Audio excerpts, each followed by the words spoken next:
स्वागत है आपका ज्ञानोदय पॉडकास्ट में। आज हम एक ऐसी किताब पर बात करेंगे जिसने दुनिया भर में मतलब करोड़ों लोगों की पैसे को लेकर सोच बदल दी। रॉबर्ट कियोसाकी की रिच डैड पुअर डैड। और ये किताब सिर्फ अमीर बनने के फॉर्मूले नहीं बताती, बल्कि ये एक सीधी और कड़वी सच्चाई सामने रखती है। सच्चाई।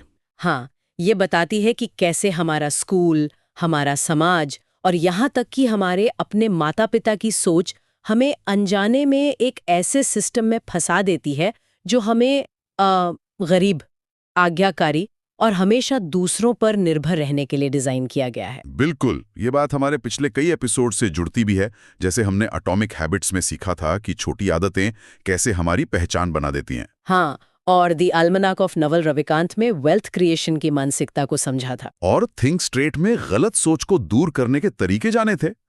तो मुझे लगता है आज का विषय उन सभी विचारों को एक साथ लाता है और एक प्रैक्टिकल फ्रेमवर्क देता है। बिल्कुल, कि असल में अमीर बनने के लिए सोचना कैसे है। तो चलिए इसी सोच की गहराइयों में उतरते हैं। सबसे पहले इस किताब का जो मूल आधार है, जो इसकी नींव है, वो समझते हैं। ये कहानी दो पिताओं की है। दो पिता, दो अलग-अलग मानसिकता। हाँ, एक तरफ हैं कियोसाकी के पुअर डैड, जो उनके असली पिता थे। वो बहुत पढ़े लिखे थे, पीएचडी थी उनके पास, एक अच्छी सरकारी नौकरी में ऊंचे पद पर थे। मतलब समाज के हिसाब से देखें तो एक आदर्श सफल व्यक्ति। बिल्कुल। लेकिन उनकी सोच एक टिपिकल नौकरी पेशा इंसान वाली थी। स्कूल जाओ, अच्छे नंबर लाओ और एक सुरक्षित नौकरी ढूंढो। नतीजा, वो अपनी पूरी जिंदगी पैसे के लिए संघर्ष करते रहे। और दूसरी तरफ है रिच डैड। वो उनके दोस्त के पिता थे और वो सिर्फ 8वीं पास थे, स्कूल ड्रॉप आउट। लेकिन वो एक सफल उद्यमी थे। उन्हें पैसे की असली समझ थी, जिसे हम स्ट्रीट स्मार्ट कहते हैं, है ना? हाँ। वो दुनिया के काम करने के तरीके को बिना किसी लाग लपेट के एकदम सीधी सपाट भाषा में समझाते थे।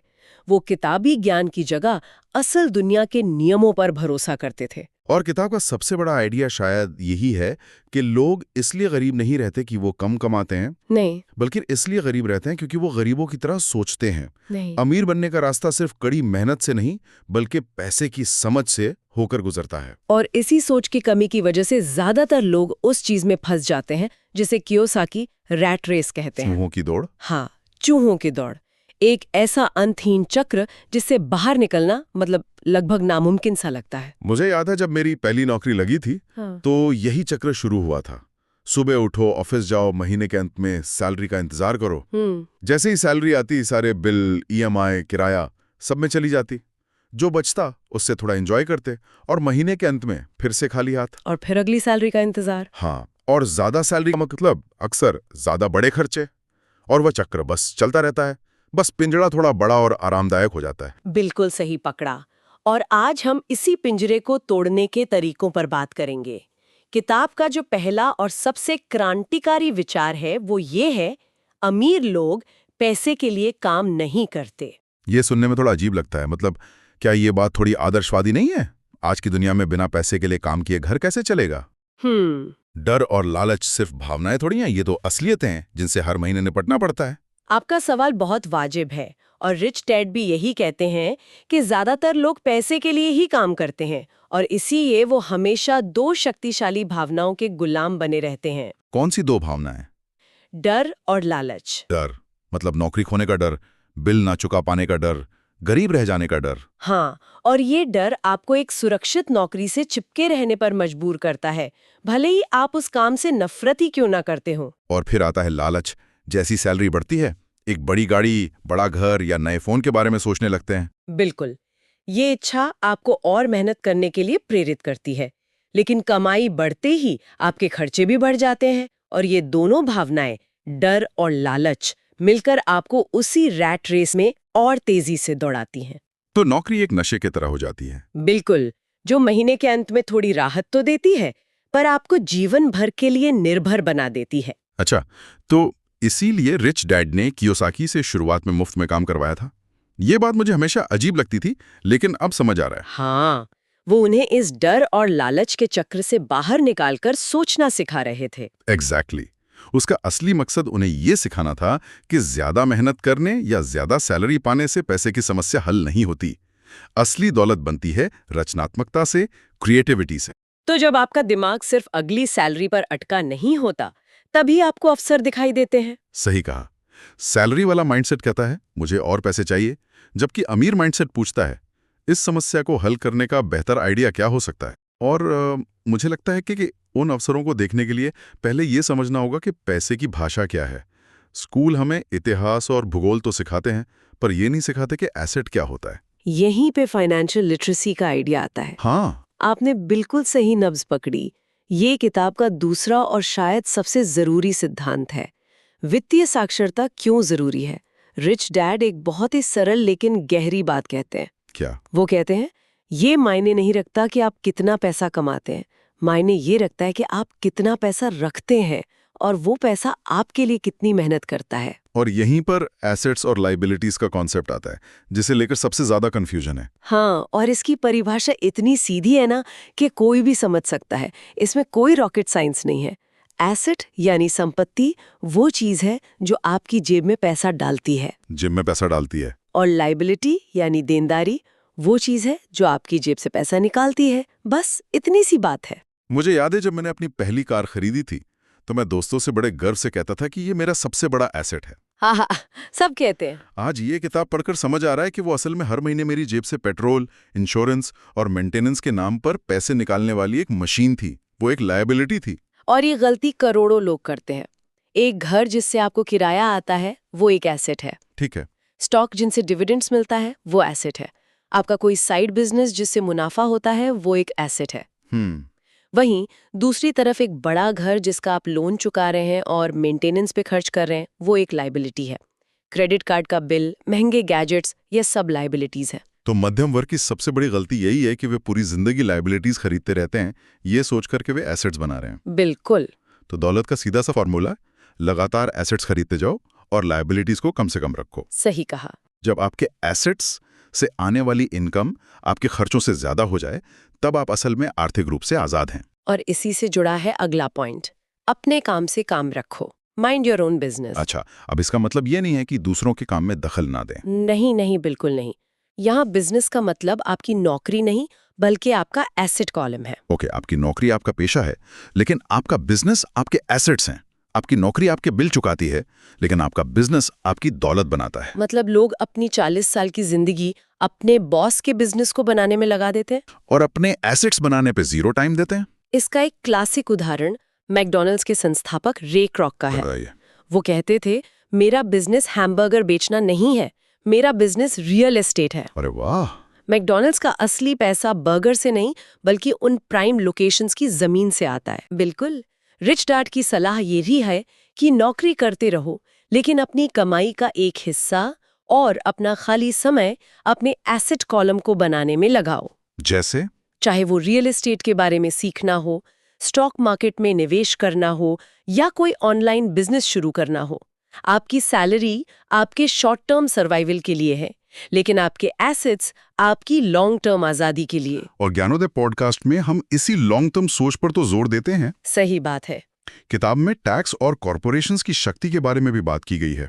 ये हिस्सा मुझे हमेशा सबसे मुश्किल और डरावना लगता है। और अमीर लोग इसी डर का फायदा उठाते हैं। सच तो ये है कि अमीर लोग कानूनों का इस्तेमाल करते हैं और गरीब और मध्यम वर्ग के लोग कानूनों से डरते हैं। इतिहास बताता है कि टैक्स मूल रूप से अमीरों पर बोझ डालने के लिए बनाए गए थे, लेकिन उन्होंने कॉरपोरेशन यानी कंपनी बनाकर कानूनी रूप से टैक्स बचाना सीख लिया और सारा बोझ मध्यम वर्ग पर आ गया। इसे एक सिंपल फॉर्मूले से समझ सकते हैं, है ना? मध्यम वर्ग का फॉर्मूला है, पहले इनकम कमाओ, फिर ईमानदारी से सरकार को टैक्स दो और जो बचा है उसे खर्च करो। जबकि अमीर वर्ग कॉरपोरेशन के जरिए एक बिल्कुल अलग फॉर्मूला अपनाता है। हाँ, सोचिए एक फ्रीलांस डिजाइनर है। अगर वो एक सैलरीड एम्प्लॉय है तो उसकी 10 लाख की कमाई पर पहले टैक्स लगेगा। राइट। लेकिन अगर वो एक छोटी कंपनी बना ले तो वो अपने लैपटॉप, इंटरनेट, घर के ऑफिस का किराया, क्लाइंट मीटिंग के लिए इस्तेमाल हुई कार का खर्चा, ये सब अपने इनकम से पहले घटा सकता है। ओह! नतीजा, उसकी टैक्सेबल इनकम शायद 6-7 लाख ही रह जाए। टैक्स का बोझ सीधे कम हो गया। उनका फॉर्मूला है, पहले इनकम कमाओ, फिर बिजनेस के नाम पर सारे जरूरी खर्चे करो और जो मुनाफा बचा है सिर्फ उस पर टैक्स चुकाओ। एग्जैक्टली। कमाल है। मतलब वे अपने बहुत सारे निजी खर्चों को बिजनेस के खर्चों के रूप में दिखाकर अपनी टैक्सेबल इनकम को कानूनी तौर पर बहुत कम कर लेते हैं। टैक्स एक तय रकम नहीं बल्कि एक स्ट्रैटेजी है। वाह। और आखिरी बड़ा आइडिया है, काम सीखने के लिए करो, पैसे के लिए नहीं। Work to learn, don't work for money. हाँ, ये मानसिकता का एक और बड़ा बदलाव है।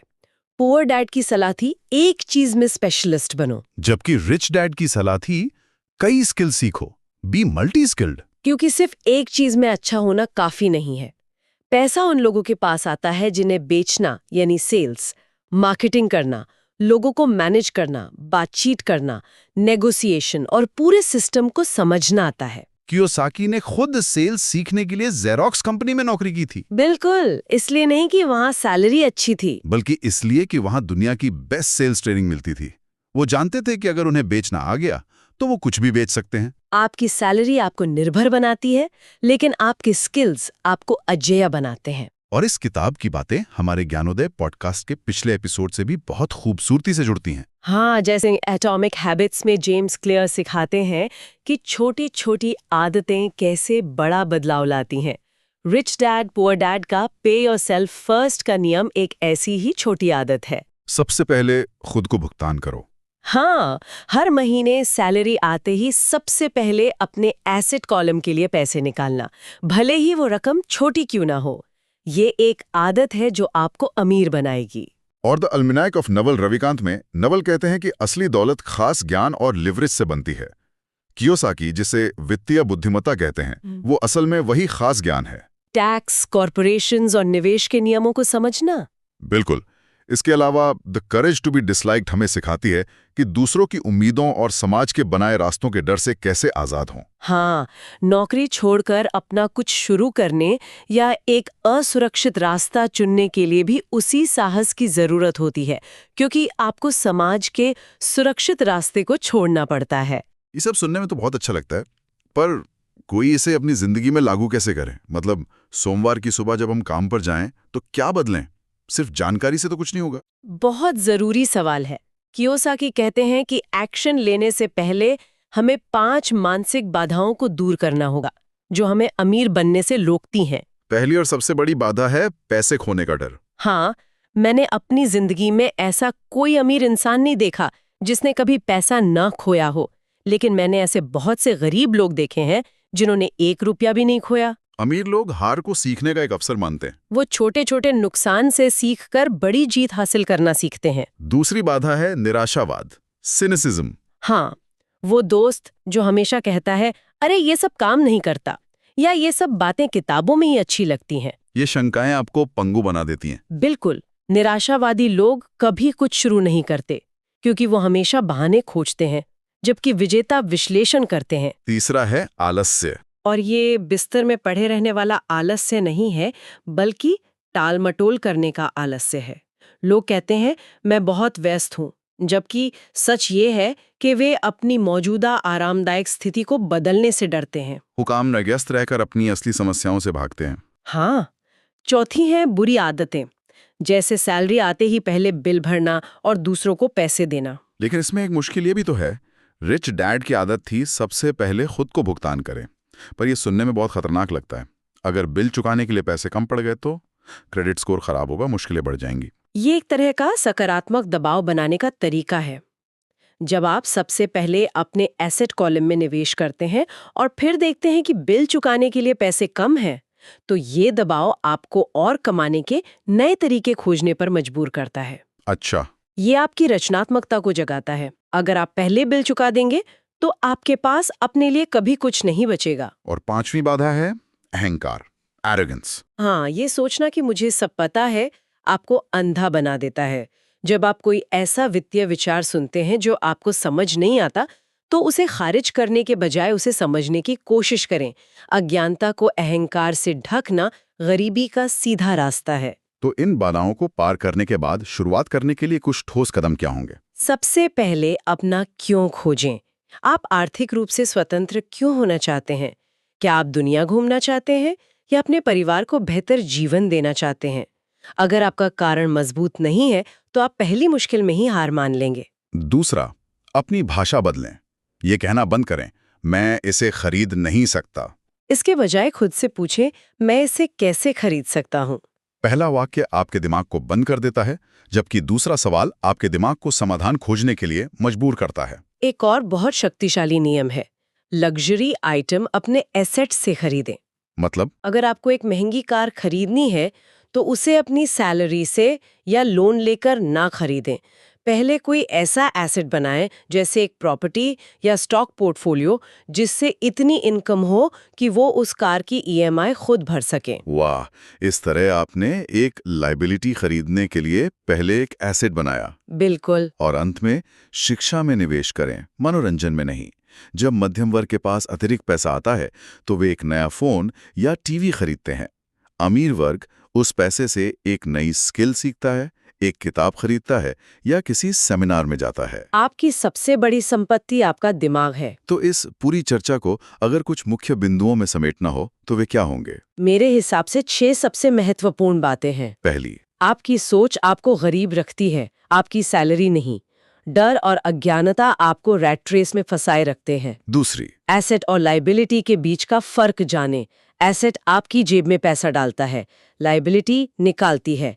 हमेशा एसेट्स खरीदें। तीसरी, आपकी नौकरी आपके जीवन यापन के लिए है, लेकिन आपका बिजनेस यानी आपके एसेट्स आपकी आजादी के लिए हैं। चौथी, सिर्फ सैलरी के लिए नहीं बल्कि स्किल्स सीखने के लिए काम करें, खासकर सेल्स, मार्केटिंग और बातचीत की कला। पांचवी, अमीर लोग पैसे के लिए काम नहीं करते, वे पैसे से अपने लिए काम करवाते हैं। अपने पैसे को अपना कर्मचारी बनाएं।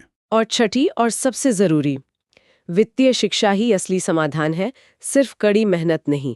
अपने दिमाग में निवेश करना सबसे मुनाफे का सौदा है। अगर आपको ये पॉडकास्ट अच्छा लगा हो तो इसे लाइक, शेयर और सब्सक्राइब जरूर करें। कमेंट में बताइए कि इस पॉडकास्ट का कौन सा हिस्सा आपको सबसे अच्छा लगा। और हमें यह भी बताइए कि आप किस किताब या किस विषय पर अगला पॉडकास्ट सुनना चाहेंगे। ज्ञानोदय पॉडकास्ट से जुड़ने के लिए धन्यवाद।